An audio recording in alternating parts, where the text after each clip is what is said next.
Hello everyone, I'm Dr. Jay Shirapra. Welcome you all in today's lecture. और आज इस lecture में हम शुरुआत करने वाले हैं सेक्सुअल रिप्रोडक्शन की।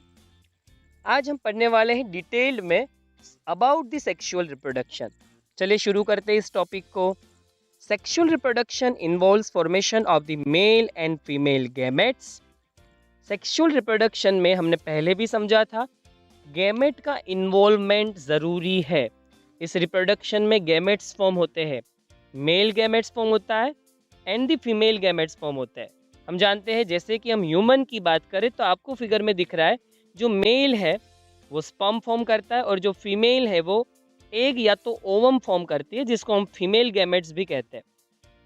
तो कहीं ना कहीं दोनों गैमेट्स की रिक्वायरमेंट रहती है, तब जाके ही ये रिप्रोडक्शन कंप्लीट हो पाता है, either by the same individual और बाय डिफरेंट इंडिविजुअल। ह्यूमंस की बात करें तो मेल गैमेट या स्पर्म मेल जो है वो बनाता है, जबकि फीमेल गैमेट या ओवम या तो एग सेल है वो फीमेल बनाती है। दोनों पार्टनर अलग अलग होते हैं, अलग अलग ऑर्गेनिज्म होते हैं, अलग अलग इंडिविजुअल होते हैं। एक ही जो ऑर्गेनिज्म है वो मेल एंड फीमेल गैमेट्स नहीं बनाता ह्यूमंस के अंदर। पर अगर हम कुछ ऑर्गेनिजम्स की बात करें तो कुछ ऐसे भी ऑर्गेनिजम्स हैं जो मेल और फीमेल गैमेट्स एक ही बॉडी से फॉर्म करते हैं। एक सिंगल ऑर्गेनिज्म होता है, वो दोनों प्रोड्यूस कर रहा होता है, वो मेल गैमेट भी प्रोड्यूस करता है, वो फीमेल गैमेट्स भी प्रोड्यूस करता है। शुरुआती जो ऑर्गेनिजम्स रहे एनिमल किंगडम की अगर हम बात करें तो हम जानते हैं कि एनिमल जो है वो कॉम्प्लेक्स ऑर्गेनिजम्स माने जाते हैं।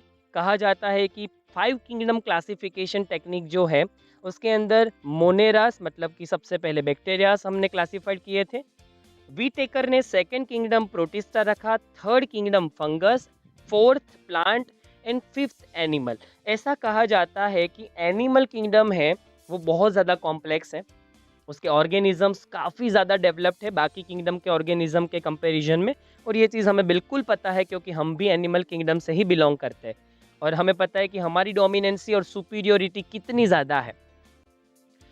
तो एनिमल किंगडम में आपने 4th चैप्टर में 11 साइंस में पढ़ा होगा, शुरुआत के जो ऑर्गेनिजम्स थे जैसे स्पॉन्जी, जैसे जेलीफिश, तो शुरुआती ऑर्गेनिजम्स मेल और फीमेल का डिफरेंस शो नहीं करते थे। उनके अंदर मेल और फीमेल ऐसे अलग से ऑर्गेनिजम्स नहीं हुआ करते थे, तो सेक्सिस सेपरेट नहीं थी। तब क्या था, एक ही ऑर्गेनिज्म होता था, उसी को आप मेल गिन लो, उसी को आप फीमेल गिन लो, वही स्पर्म प्रोड्यूस करेगा, वही ओवम प्रोड्यूस करेगा। तो सेक्सुअल रिप्रोडक्शन में कई बार एक सिंगल पार्टनर ही मेल और फीमेल गैमेट्स फॉर्म कर देता है। और हाईली डेवलप जो एनिमल्स हैं उनकी हम बात करें, जैसे आप बर्ड्स देख लो, मेल फीमेल अलग होते हैं। आप एम्फीबियंस देख लो, फ्रॉग के अंदर भी मेल फ्रॉग्स और फीमेल फ्रॉग अलग अलग होते हैं। अगर हम मेमल्स की बात करें तो डेफिनेटली मेल और फीमेल डिफरेंट ही होते हैं। ह्यूमंस में तो हम जानते हैं कि मेल और फीमेल डिफरेंट होते हैं। तो यहाँ कह सकते हैं कि either by the same individual और by different individuals of the opposite sex. एक मेल रहेगा, एक फीमेल, ऑपोजिट सेक्स, और वो क्या प्रोड्यूस करेंगे, gametes. This gametes fuse to form the zygote which develops to form the new organism. यहाँ figure में मैंने वो भी दिखा रखा है आपको कि ये गैमेट्स फ्यूज होते हैं। अगर हम ह्यूमन की बात करें तो 23 chromosome containing egg and 23 chromosome containing sperm आपस में फ्यूज हो गए। 23 प्लस 23 मतलब हो गए 46 क्रोमोसोम्स। उससे फॉर्म होगा जाइगोट, जो पहला सेल है लाइफ का। कहते हैं हर एक ऑर्गेनिज्म अपने लाइफ की शुरुआत एक सिंगल सेल से ही करते हैं। अगर हम बात करें यूनिसेल्युलर ऑर्गेनिजम्स की तो उनकी लाइफ तो पूरी ज़िंदगी के लिए एक सिंगल सेल के फॉर्म में ही रह जाती है। पर अगर हम बड़े बड़े प्लांट्स की बात करें, हम मैमल्स की बात करें, बर्ड्स की बात करें, ह्यूमंस की बात करें, तो हमारी लाइफ की शुरुआत भी एक सिंगल सेल से ही होती है, जाइगोट से। हमारे पेरेंट्स के जो स्पर्म और ओवम है वो फ्यूज़ होते हैं मदर की बॉडी के अंदर, और सबसे पहला सेल फॉर्म होता है जाइगोट। वो फिर बार बार डिवाइड होता है और उससे फॉर्म होता है एम्ब्रियो। 9 मंथ के बाद वो आउटर वर्ल्ड में डिलीवर होता है। It is an elaborate complex and slow process as compare to asexual reproduction. मैंने एसेक्सुअल में आपको समझाया था कि एसेक्सुअल रिप्रोडक्शन काफ़ी ईजी है और फास्ट है, क्योंकि उसमें कॉपी ही करनी होती है, पेरेंट्स की एग्जैक्ट कॉपी बनानी है, आइडेंटिकल कॉपी बनानी है। वहाँ पर आपको छापना है, अपने दोस्त का जो असाइनमेंट लिखा हुआ है बस उसको बस छापते जाना है। उसके लिए आपको अक्कल को दौड़ाने की कोई ज़रूरत नहीं है। कहते हैं नकल को अक्कल नहीं होती। नकल करने में अकल कहाँ लगाने की ज़रूरत है, कुछ भी ज़रूरत नहीं है।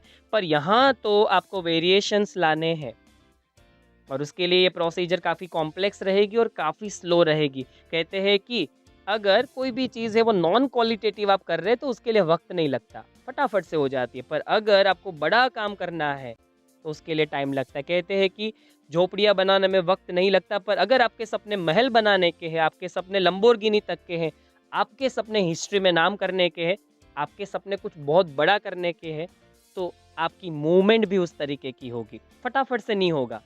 वो 5 साल की बात नहीं, उसके लिए वक़्त लगेगा। कुछ वैसा ही है, सेक्सुअल रिप्रोडक्शन काफ़ी सुपीरियर माना जाता है, क्योंकि वो वेरिएशन को सपोर्ट करता है। आपको लिखा दिख रहा होगा, because of the fusion of male and female gametes, this results in offsprings that are not identical to the parents और अमॉन्ग्स देमसेल्फ। पहली चीज़ तो ये पेरेंट्स जैसे बिल्कुल नहीं दिखेंगे। हाँ, सिमिलैरिटीज़ बिल्कुल होगी क्योंकि उसी से फ़ॉर्म हुए हैं। हम भी हमारे पेरेंट्स जैसी कुछ सिमिलैरिटी शो करते हैं, पर हम कंप्लीटली हमारे पेरेंट्स की carbon copy, xerox copy, identical copy, नकल नहीं है। क्योंकि ये प्रोसेस वेरिएशंस को सपोर्ट करता है। हमारे पेरेंट्स से कहीं थोड़े वेरिएशंस हमारे अंदर आए, हमसे ज़्यादा वेरिएशंस हमारी नेक्स्ट जनरेशन, हमारी बेबीज़ में आएँगे, उनकी नेक्स्ट जनरेशन में थोड़े वेरिएशंस आएँगे। इस तरीके से थोड़े-थोड़े वेरिएशंस हर एक जनरेशन में अगर आएँगे, तो एक लंबे वक़्त के बाद बहुत सारे वेरिएशन का झुंड आपस में मिल के एक नई स्पीशीज़ फ़ॉर्म कर देगा। इसको कहते हैं स्पीशिएशन। कुछ इसी तरीके से हम फ़ॉर्म हुए। एप जैसे दिखने वाला एंसेस्टर ने हमें फॉर्म किया। ऐसा माना जाता है कि मंकी, गोरिल्ला, चिंपांजी, ह्यूमन्स, इन सब के एंसेस्टर कहीं न कहीं एक रहे थे। हम ऐसे ही प्रोड्यूस हुए हैं क्योंकि हमारे एंसेस्टर जो थे वो सेक्सुअल रिप्रोडक्शन करते थे। सेक्सुअल रिप्रोडक्शन मियोसिस को फॉलो करता है। मियोसिस नाम का रिप्रोडक्शन होता है उसके अंदर। मियोसिस में क्या होता है, वेरिएशंस फॉर्म होते हैं और वेरिएशंस कुछ जनरेशंस के बाद इकट्ठा होके एक नई स्पीशीज़ को जन्म देते हैं और इस तरीके से नई नई स्पीशीज़ फॉर्म होती रहती है और ये जो अर्थ है वो डाइवर्सिफाइड हो जाती है। इस रीज़न से जो कॉम्प्लेक्स ऑर्गेनिज्म है वो क्या करते हैं, सेक्सुअल रिप्रोडक्शन को फॉलो करते हैं। क्या पता आने वाले वक्त में एनवायरनमेंट बहुत ज़्यादा चेंज हो जाए, क्योंकि चेंज ही परमानेंट है। अर्थ का एनवायरनमेंट कभी भी एक जैसा नहीं रहा, ऑलवेज बदलता रहा है। इस बदलते हुए एनवायरनमेंट को खुद को भी बदलना पड़ता है हमें, और जितना ज़्यादा हम वेरिएशन लाएंगे उतना ज़्यादा हम एडप्ट हो पाएंगे एनवायरनमेंट से और एनवायरनमेंट के साथ हम बेटर कम्युनिकेशन कर पाएंगे। यही रीज़न है कि complex organism sexual reproduction follow करते हैं और बेसिक ऑर्गेनिज्म जो है वो एसेक्सुअल रिप्रोडक्शन फॉलो करते हैं। सेक्सुअल रिप्रोडक्शन की शुरुआत कब होगी, ऑर्गेनिजम्स अपनी लाइफ में रिप्रोडक्शन कब शुरू करेंगे? इस क्वेश्चन का आंसर आप सबको पता है। मैच्योरिटी की एज पे ही रिप्रोडक्शन शुरू हो सकता है। आप सब जानते हैं कि बर्थ के तुरंत बाद बेबी कभी भी रिप्रोडक्शन शुरू नहीं करता। मेल चाइल्ड है वो तुरंत डिलीवरी के बाद स्पर्म प्रोडक्शन थोड़ी शुरू करेगा, ना फीमेल चाइल्ड है वो ओवम प्रोडक्शन शुरू करेगी। नेचर को पता है कि बर्थ के वक्त बेबी एकदम से कमज़ोर होता है, वीक होता है। काफ़ी कुछ अभी उसको सीखना होता है इस अर्थ पे सर्वाइव करने के लिए। पहली चीज़ तो ये है कि खुद के एग्जिस्टेंस के लिए उसको बहुत सारी मेहनत करनी पड़ती है। आप जानते होंगे बहुत सारे ऐसे ऑर्गेनिजम्स हैं जिनके बर्थ लेने के तुरंत बाद ही वो किसी और ऑर्गेनिजम्स का खाना बन जाते हैं, वो शिकार बन जाते हैं। और मोस्टली प्रेडेटर्स नए बर्थ लेकर अभी जस्ट नए एनवायरनमेंट में आए हुए ऑर्गेनिज्म को शिकार बनाते हैं, क्योंकि वो बहुत ज़्यादा वीक होते हैं। उनके पास भागने की और अपने लाइफ को बचाने की स्किल नहीं होती। आप सोच लीजिए जो नया अभी जस्ट बर्थ लिया हुआ हिरन होता है वो इतना भाग नहीं सकेगा, जबकि एडल्ट जो है वो सीख चुका है कि अगर शिकार पीछे पड़े तो कैसे भागना है। जबकि नया बेबी तो ये भी नहीं जानता कि ये मेरा दुश्मन है, ये शिकारी है, ये मेरी लाइफ को खत्म कर देगा, मुझे इससे बचना है।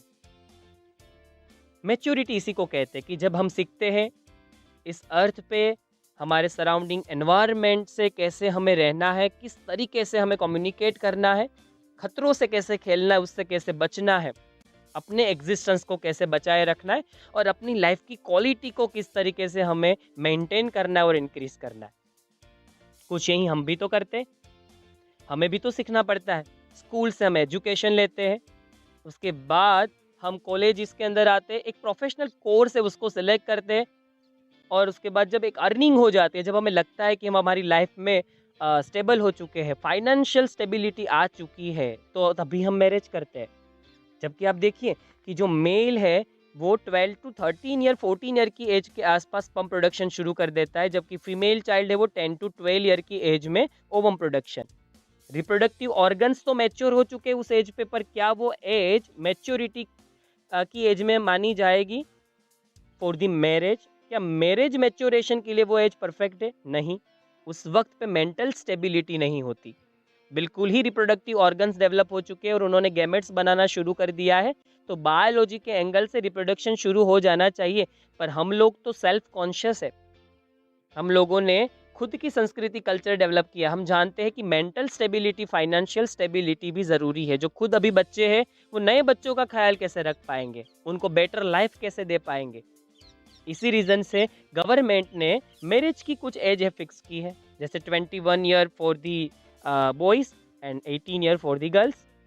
फिर भी हमारी सोसाइटी आज की डेट में 26 टू 30 ईयर के आसपास ही मैरिज करती है, क्योंकि ये वो वक्त होता है जब इंसान के पास फाइनेंशियल स्टेबिलिटी होती है, वो अपने प्रोफेशन में थोड़ा आगे बढ़ चुका होता है। कहीं ना कहीं ये सारे पॉइंट सेक्सुअल रिप्रोडक्शन से भी कनेक्ट होते हैं। उसका रीज़न यही है कि पहले आपको ग्रो होना है, पहले आपको खुद को सपोर्ट करना है, पहले खुद को तो संभालो, उसके बाद आप अपने बेबी को पेरेंटिंग दे सकते हैं या उनकी केयर कर सकते हैं। इसी रीज़न से हर एक ऑर्गेनिज्म एक स्टेज से पास होता है।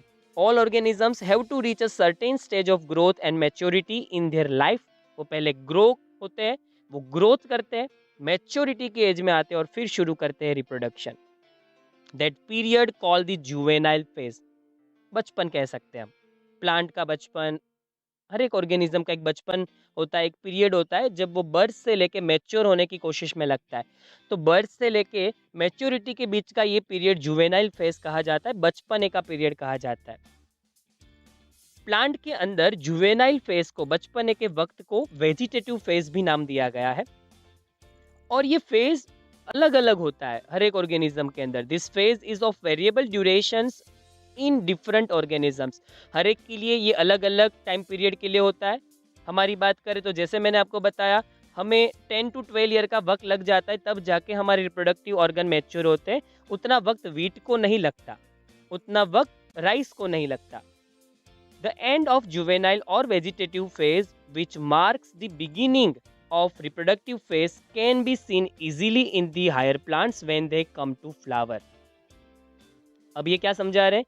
ये समझा रहे कि जब प्लांट्स में जुवेनाइल और वेजिटेटिव फेज खत्म हो जाता है, बचपने का वक्त बीत जाता है, इसका मतलब अब वो मैच्योर हो चुके हैं। मैच्योर होने का मतलब उनमें रूट सिस्टम प्रॉपरली डेवलप है, लीव्स प्रॉपरली डेवलप हो चुके हैं, स्टेम भी अच्छे से डेवलप है, तो अब वो मैच्योर है। और वो अगर रिप्रोडक्टिव फेज में एंटर होते हैं तो उसकी शुरुआत होगी फ्लावर के प्रोडक्शन से। हम सब जानते हैं कि प्लांट्स के रिप्रोडक्टिव ऑर्गन्स फ्लावर के अंदर होते हैं। फ्लावर रिप्रेजेंट करता है रिप्रोडक्टिव ऑर्गन्स को प्लांट्स के अंदर। तो ये कुछ हमने बातें समझी कि अलग अलग ऑर्गेनिज्म रिप्रोडक्शन के लिए कब कैपेबल बनते हैं।